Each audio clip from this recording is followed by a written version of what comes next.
नमस्ते, आप सबका एक बार फिर हार्दिक स्वागत है।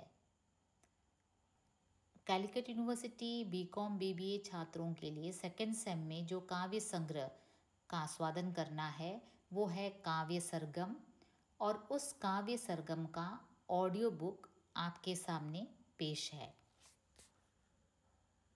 जैसे कि सिलेबस इंट्रोडक्शन वाले वीडियो में बताया गया है, आपको काव्य सरगम में से 10 कविताओं का आस्वादन करना है। 5 कविताएं मॉड्यूल 1 में और 5 कविताएं मॉड्यूल 2 में। उसी क्रम में सर्वप्रथम संत कबीरदास जी के 5 दोहे, सूरदास जी के 3 पद, प्रकृति के सुकुमार कवि सुमित्रानंदन पंत जी की कविता नौका विहार, सूर्यकांत त्रिपाठी निराला जी की कविता जूही की कली, सच्चिदानंद हीरानंद वात्स्यायन अज्ञे जी की कविता नाच, अनामिका जी की कविता मौसिया, सरिता शर्मा जी की कविता बेटी, अरुण कमल जी की कविता मुक्ति, ज्ञानेंद्रपति जी की कविता प्यासा कुआं और गगन गिल जी की कविता इस तरह। आशा करती हूँ इस लघु प्रयास से आप लाभान्वित होंगे।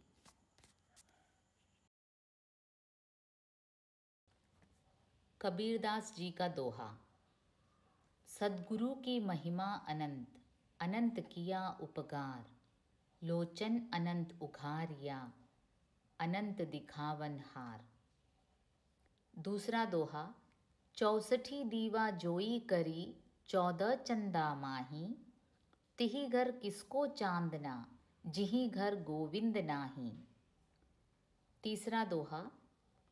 पासा पकड़ा प्रेम का, सारी किया शरीर, सद्गुरु दांव बनाइया, खेले दास कबीर। चकई बिछरो रैनी को, आई मिली परभाती, जे जन बिछुड़े राम सो, ते दिन मिले न राती। पांचवा दोहा। बिरहिणी ऊभी पंथ सिरी, पंथी बूझे धाई, एक शब्द कही पीव का, कबई मिलेंगे आई।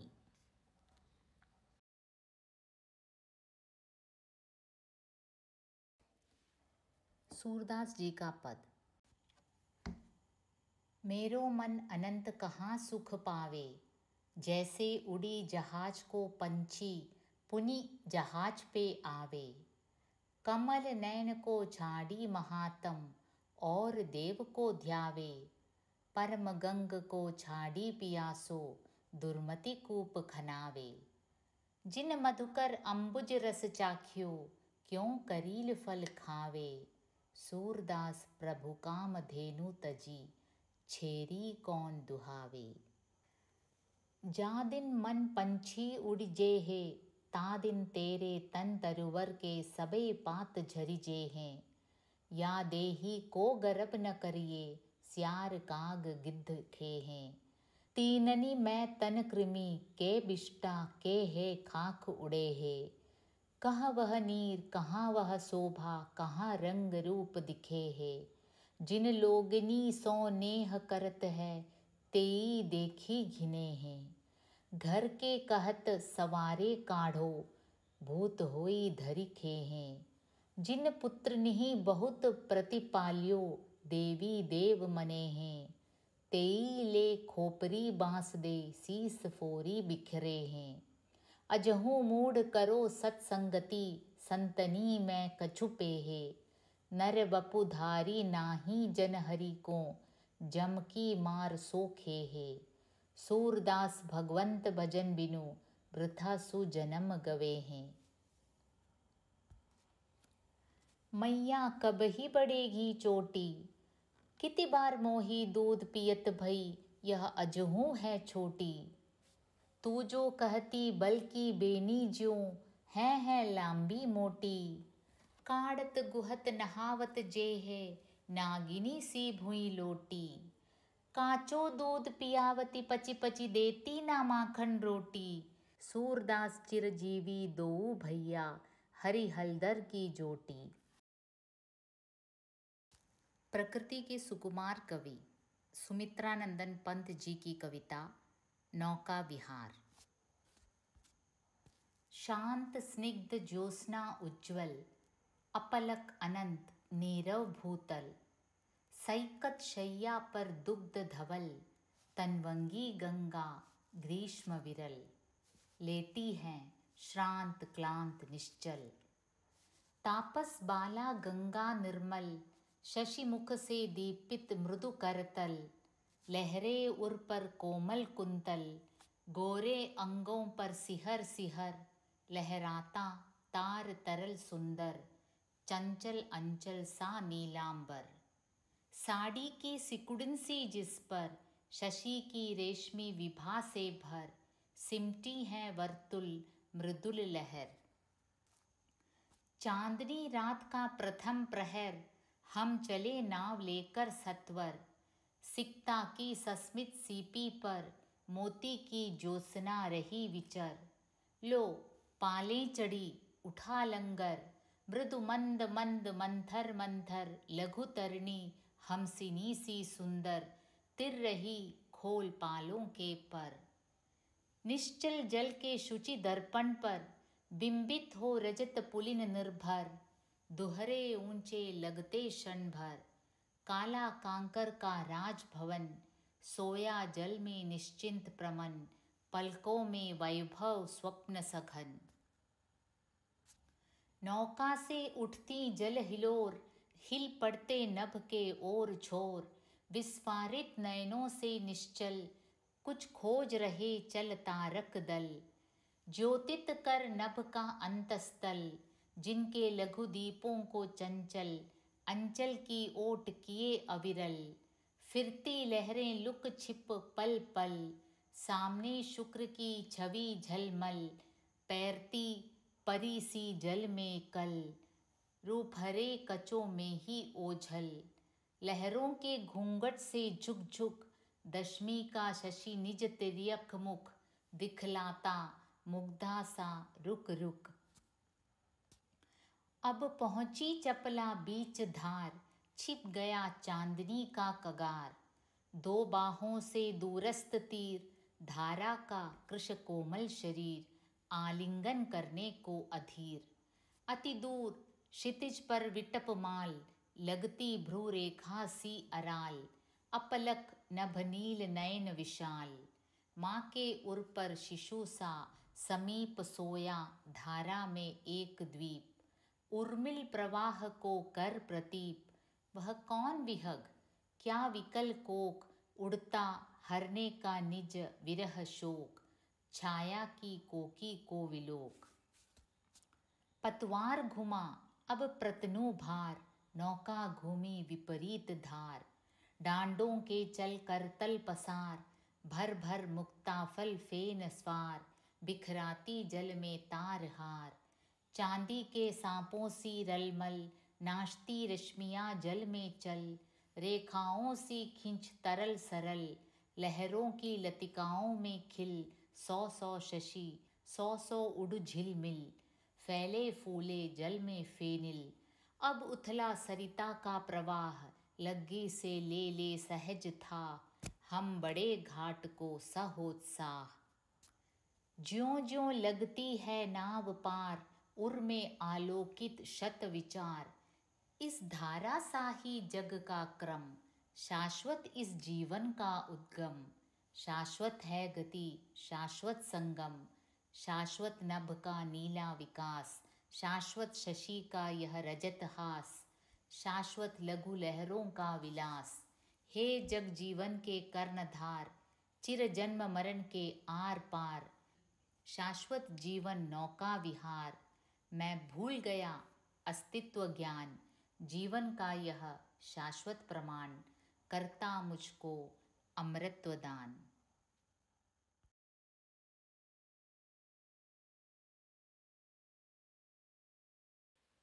सूर्यकांत त्रिपाठी निराला जी की कविता जूही की कली। विजन वन वल्लरी पर सोती थी सुहाग भरी, स्नेह स्वप्न मग्न अमल कोमल तनु तरुणी जूही की कली।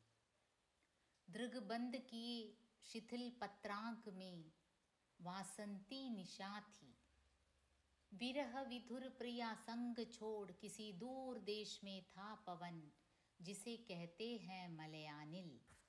आई याद बिछुड़न से मिलन की वह मधुर बात, आई याद चांदनी की धुली हुई आधी रात, आई याद कांता की कंपित कमनीय गात। फिर क्या पवन उपवन सर सरित गहन गिरि कानन, कुंज लता पुंजों को पार कर पहुँचा जहाँ उसने की केली कली खिली साथ।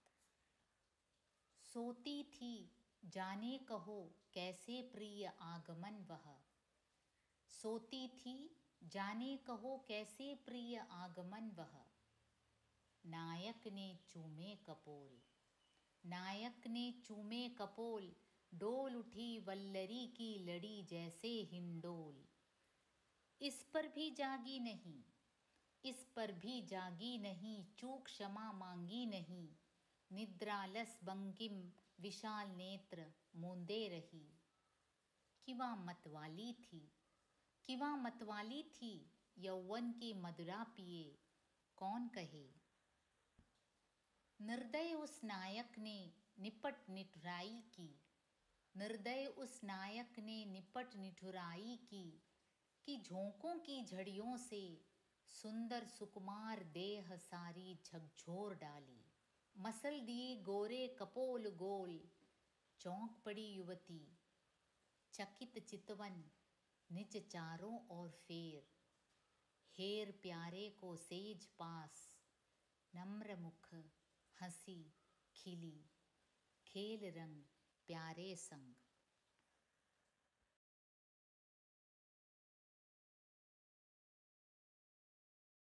अज्ञे जी की कविता नाच। एक तनी हुई रस्सी है जिस पर मैं नाचता हूँ, जिस तनी हुई रस्सी पर मैं नाचता हूँ वह दो खम्भों के बीच है। रस्सी पर मैं जो नाचता हूँ वह एक खम्भे से दूसरे खम्भे तक का नाच है। दो खम्भों के बीच जिस तनी हुई रस्सी पर मैं नाचता हूँ उस पर तीखी रोशनी पड़ती है, जिसमें लोग मेरा नाच देखते हैं। न मुझे देखते हैं जो नाचता है, न रस्सी को जिस पर मैं नाचता हूँ, न खम्बे को जिस पर रस्सी तनी है, न रोशनी को कि जिसमें नाच दिखता है। लोग सिर्फ नाच देखते हैं, पर मैं जो नाचता, जो जिस रस्सी पर नाचता हूँ, जो जिन खम्भों के बीच है, जिस पर जो रोशनी पड़ती है, उस रोशनी में उन खम्भों के बीच उस रस्सी पर असल में मैं नाचता नहीं हूँ। मैं केवल उस खम्भे से इस खम्भे तक दौड़ता हूँ कि इस या उस खम्भे से रस्सी खोल दूँ कि तनाव चुके और ढील में मुझे छुट्टी हो जाए।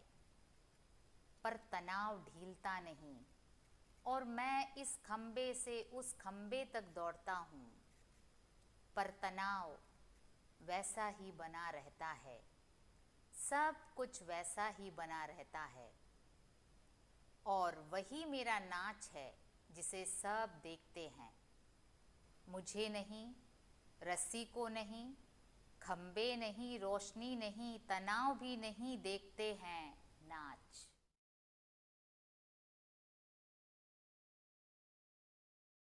अनामिका जी की कविता मौसियाँ। वे बारिश में धूप की तरह आती हैं, थोड़े समय के लिए और अचानक। हाथ के बुने स्वेटर, इंद्रधनुष, तिल के लड्डू और सघोर की साड़ी लेकर वे आती हैं झूला झुलाने। पहली मितली की खबर पाकर और गर्भ सहलाकर लेती हैं अंतरिम रपट, ग्रह चक्र बिस्तर और खुदरा उदासियों की। झाड़ती हैं जालें, संभालती हैं बक्से, मेहनत से सुलझाती हैं भीतर तक उलझे बाल, कर देती हैं चोटी पाटी और डांटती भी जाती हैं कि रे पगली तू किस धुन में रहती है, कि बालों की गांठें भी तुझसे ठीक से निकलती नहीं। बालों के बहाने वे गांठें सुलझाती हैं जीवन की, करती हैं परिहास, सुनाती हैं किस्से और फिर हंसती हंसाती दबी सधी आवाज़ में बताती जाती हैं, और फिर हंसती हंसाती दबी सधी आवाज़ में बताती जाती हैं।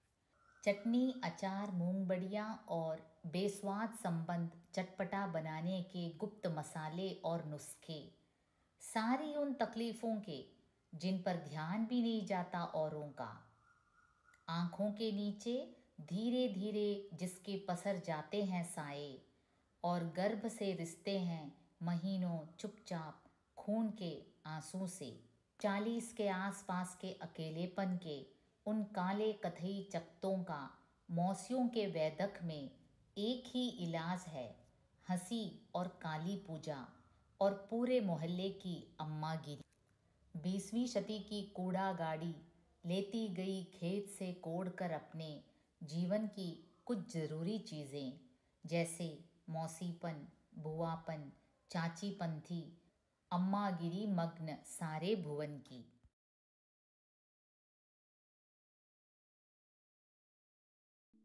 सरिता शर्मा जी की कविता बेटी। मैया जन्म से पहले मत मार, बाबुल जन्म से पहले मत मार, चाहे मुझको प्यार न देना, चाहे तनिक दुलार न देना, कर पाओ तो इतना करना, जन्म से पहले मार न देना। मैं बेटी हूँ, मुझको भी है जीने का अधिकार, मैं बेटी हूँ, मुझको भी है जीने का अधिकार। मेरा दोष बताओ मुझको, क्यों बेबात सताओ मुझको, मैं भी अंश तुम्हारा ही हूँ, तच कर फेंक न जाओ मुझको, जीने का जो हक दे दो तुम, देख लूँ ये संसार। थोड़ी नज़र बदल कर देखो, संग समय के चल कर देखो, बेटी से भी नाम चलेगा, ठहरो जरा संभल कर देखो, ठहरो जरा संभल कर देखो, चौथेपन की लाठी बनकर दूंगी दृढ़ आधार। मैं जब आंगन में डोलूंगी, मिस्री सी बोली बोलूंगी, सेवा करुणा त्याग तपस्या के नूतन द्वारे खोलूंगी। दोनों कुल के मान की खातिर तन मन दूंगी वार। अरुण कमल जी की कविता मुक्ति। आज जब पढ़ते पढ़ाते मैंने तुझे मारा मेरे बच्चे, तब क्यों भर गई मेरी आँखें, मन क्यों हो गए मेरे नाखून तक। तुम रोए नहीं, तुम हिले भी नहीं, बैठे रहे चुपचाप पाँव पर पाँव धरे, और मैंने देखे तुम्हारे उघरे हुए लंबे सांवले पाँव। अब जब सोचता हूँ ठंडे मन से, जब जब उतरी है बाढ़, देखता हूँ अपने ही अंदर दुर्गंध और पाँक से भरी हुई गलियाँ, टूटे मकान ढही भित्तियाँ, देखता हूँ अपना विनाश। दोष मेरा ही था, दोष मेरा ही था, मैंने कभी पूछा नहीं कैसे हो तुम, जानता भी नहीं था क्या क्या पढ़ते हो तुम। आज जब अचानक देखा मैंने तुम कुछ भी नहीं जानते, मेरा लड़का कुछ भी नहीं जानता, तब सोचो मैं कितना दुखी था। हृदय ने बांटे थे धमनियों में जो रक्त, आज वे ही रक्त घोंटते थे हृदय। दोष लेकिन मेरा भी क्या था, मैं एक रिटायर्ड स्कूल मास्टर जो सुबह से शाम तक घूमता है यहाँ से वहाँ, इस उसके बेटे बेटियों को ट्यूशन पढ़ाता, बैठता कैसे थोड़ी सी देर खुद अपने बेटे के पास। जब घर से निकलता तुम सोए होते, जब लौटता तुम सोए होते। 4 साल हो गए, 4 साल हो गए अवकाश मिले। कितना अच्छा था देखना एक भरा हुआ कमरा। सूर्यमुखी फूलों सी सैकड़ों आंखें घूमती मेरे साथ। मैं खिंचा उंगलियों में खल्लियां पकड़ाता। और आज मैं सेवा मुक्त हूँ, आज़ाद। क्या किया मैंने इस जीवन में?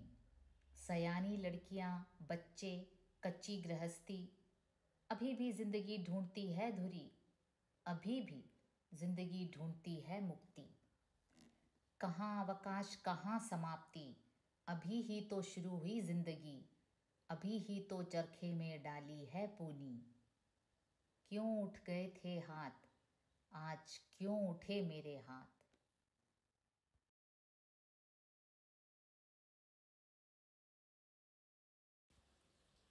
ज्ञानेंद्रपति जी की कविता प्यासा कुआं। प्यास बुझाता रहा था जाने कब से, बरसों बरस से वह कुआं। लेकिन प्यास उसने तब जानी थी जब एकाएक बंद हो गया जल सतह तक बाल्टियों का उतरना। बाल्टियाँ जो अपना लाया आकाश डुबोकर बदले में उतना जल लेती थी। प्यास बुझाता रहा था जाने कब से, बरसों बरस से वह कुआं। लेकिन प्यास उसने तब जानी थी जब एकाएक बंद हो गया जल सतह तक बाल्टियों का उतरना। बाल्टियाँ जो अपना लाया आकाश डुबोकर बदले में उतना जल लेती थीं। प्यास बुझाने को प्यासा प्रतीक्षा करता रहा था कुआं महीनों। तब कभी एक प्लास्टिक की खाली बोतल आकर गिरी थी। तब कहीं एक प्लास्टिक की खाली बोतल आकर गिरी थी। पानी पीकर अन्यमनस्क फेंकी गई एक प्लास्टिक बोतल। अब तक हैंडपंप की उसे चिढ़ाती आवाज़ भी नहीं सुन पड़ती। एक गहरा सा कूड़ादान है वह अब। उसकी प्यास सिसकी की तरह सुनी जा सकती है अब भी। अगर तुम 2 पल उस औचक बुढ़ाए कुएं के पास खड़े हो चुप।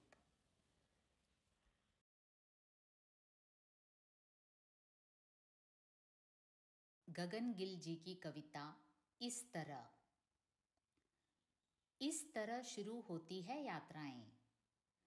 एक पत्थर टकराकर आपके पांव से गिर जाता है नीचे घाटी में। पल भर के लिए आप भौंचक रह जाते हैं। रास्ते की बजाय नीचे घाटी में दिखती है नदी। सुंदर नहीं, भयानक। आप चढ़ाई चढ़ रहे होते हैं। तोड़ देता है हवा का दबाव सीने का पिंजरा। निकल आता है बाहर धक धक करता दिल। आँखों के आगे छा जाती है काली धुंध। कुछ समझ नहीं पाते आप, ऊपर जाएं या नीचे। कि तभी पहाड़ की चट्टान में से झांकते हैं नन्हे नीले फूल। उड़ जाती है एक तितली छूकर आपकी बाँह। घास उठाती है हल्के से अपना सिर।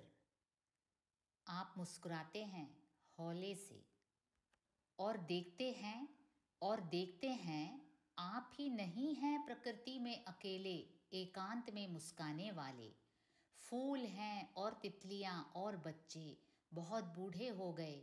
समय के उस पार चले गए कुछ लोग। सब मुस्कुरा रहे हैं अकेले अकेले ठीक इस वक्त। सब चलते हैं अकेले, रुकते हैं मुड़ते हैं। पता ही नहीं चलता उन्हें अकेले नहीं वे, जब तक छू न जाए उन्हें तितली का पंख।